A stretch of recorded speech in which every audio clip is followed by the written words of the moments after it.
സാധാരണക്കാരായ ബംഗാളി ജനങ്ങളുടെ നെഞ്ചത്ത് കയറി വർഷങ്ങളായി അവിടെ തുടർന്ന മമതയുടെ യാതൊരു മമതയുമില്ലാത്ത വോട്ട് ബാങ്ക് രാഷ്ട്രീയത്തിന് അന്ത്യം കുറിച്ച സുവേന്ദു അധികാരി ഇപ്പോഴിതാ ബംഗാളിൽ ഒളിച്ചു താമസിക്കുന്ന കുടിയേറ്റക്കാരുടെ പൊറുതിക്ക് അന്ത്യം കുറിക്കാൻ മുഖ്യമന്ത്രി സുവേന്ദു അധികാരിയുടെ നേതൃത്വത്തിലുള്ള BJP സർക്കാർ ആ അന്തിമ നീക്കം പ്രഖ്യാപിച്ചു കഴിഞ്ഞു. പശ്ചിമ ബംഗാളിൽ വരാൻ പോകുന്നത് വെറും ഒരു ജനസംഖ്യാ കണക്കെടുപ്പല്ല, മറിച്ച് നമ്മുടെ മണ്ണിലേക്ക് അതിക്രമിച്ചു കയറിയ വ്യാജന്മാരെ ഒരൊറ്റ ഡിജിറ്റൽ വലയിൽ കുടുക്കി തുരത്താനുള്ള അതിശക്തമായിട്ടുള്ള ക്ലീനപ്പ് ഓപ്പറേഷനാണ്.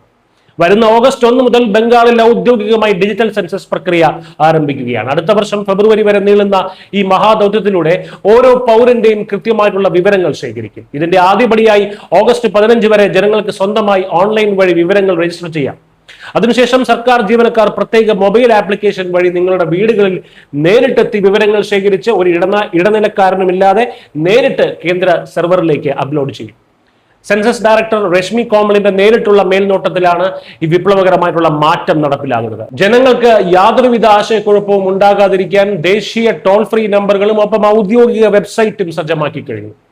ഈ നാട്ടിലെ സാധാരണക്കാരായിട്ടുള്ള ഓട്ടോ തൊഴിലാളികളും ചെറുകിട വ്യാപാരികളും കർഷകരും അടങ്ങുന്ന നിയമവിധേയരായിട്ടുള്ള ഒരു ഇന്ത്യൻ പൗരനും ഭയക്കേണ്ടതില്ലെന്ന് മുഖ്യമന്ത്രി സുവേന്ദു അധികാരി ഉറപ്പിച്ചു പറയുന്നു. ഇത് അവരെ സംരക്ഷിക്കാനുള്ള നീക്കമാണ്, അവരെ മാത്രം സംരക്ഷിക്കാനുള്ള നീക്കം. ഇത്രയും കാലം ബംഗാൾ ഭരിച്ച തൃണമൂൽ കോൺഗ്രസ് സർക്കാർ ചെയ്തു കൂട്ടിയ അക്രമവും രാജ്യദ്രോഹവും ഇറേസ് ചെയ്യാൻ പാടുപെടുകയാണ് പുതിയ BJP സർക്കാർ. സ്വന്തം രാഷ്ട്രീയ ലാഭത്തിനും കസേര ഉറപ്പിക്കാനും വേണ്ടി മമത ബംഗാളിന്റെ മണ്ണിലേക്ക് ബംഗ്ലാദേശി കള്ളക്കുടിയേറ്റക്കാരെ പരസ്യമായി പ്രോത്സാഹിപ്പിച്ചു. നമ്മുടെ നാട്ടിലെ പാവപ്പെട്ടവന്റെ റേഷനും തൊഴിലും സംസ്കാരവും കവർന്നെടുക്കാൻ അവർ ഒത്താശ ചെയ്തു. രാഷ്ട്രീയ അനുമതിയുടെ പേര് പറഞ്ഞ തൃണമൂൽ ഭരണകൂടം മനഃപൂർവ്വം സെൻസസ് വൈകിപ്പിച്ചു. ചീഫ് സെക്രട്ടറി വരെ അന്ന് രാഷ്ട്രീയ യജമാനന്മാരുടെ അനുമതിക്കായി കാത്തുനിന്നു.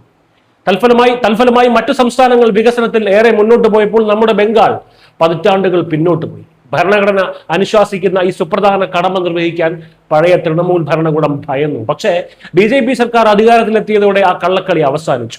നിയമത്തിന്റെ ചാട്ടവാറടി ഭയന്ന ലക്ഷക്കണക്കിന് ബംഗ്ലാദേശി കള്ളക്കുടിയേറ്റക്കാർ ഇപ്പോൾ തന്നെ ബംഗാളിന്റെ മണ്ണ് വിട്ട് ഓടാൻ തുടങ്ങിയിരിക്കുന്നു. നിലവിൽ വിവിധ ഹോൾഡിംഗ് സെന്ററുകളിലുള്ളവർക്ക് കൃത്യമായിട്ടുള്ള രേഖകൾ ഹാജരാക്കാൻ കഴിയില്ല എന്നുള്ള കാര്യം ഉറപ്പാണ്. ഇനി വ്യാജരേഖകൾ ഉണ്ടാക്കി ഇവിടെ ഒളിച്ചിരിക്കാമെന്നും ആരും കരുതണ്ട. കാരണം ഈ സെൻസസ് പൂർണ്ണമായും ഡിജിറ്റലാണ്. കള്ളപ്പേരുകൾക്കും കള്ള സർട്ടിഫിക്കറ്റുകൾക്കും ഇനി ഇവിടെ സ്ഥാനമില്ല. ഒരു തരമ്പ് പോലും അവശേഷിക്കില്ല. ബംഗാളിന്റെ മണ്ണിൽ അനധികൃതമായി തമ്പടിച്ചിരിക്കുന്ന ഓരോ നുഴഞ്ഞുകയറ്റക്കാരെയും ഈ ഡിജിറ്റൽ സെൻസസ് തിരിച്ചറിയും. ഇത് സാധാരണക്കാരായിട്ടുള്ള യഥാർത്ഥ ബംഗാളികളുടെ അവകാശവും സുരക്ഷിതത്വവും തിരിച്ചുപിടിക്കാനുള്ള പോരാട്ടമാണ്.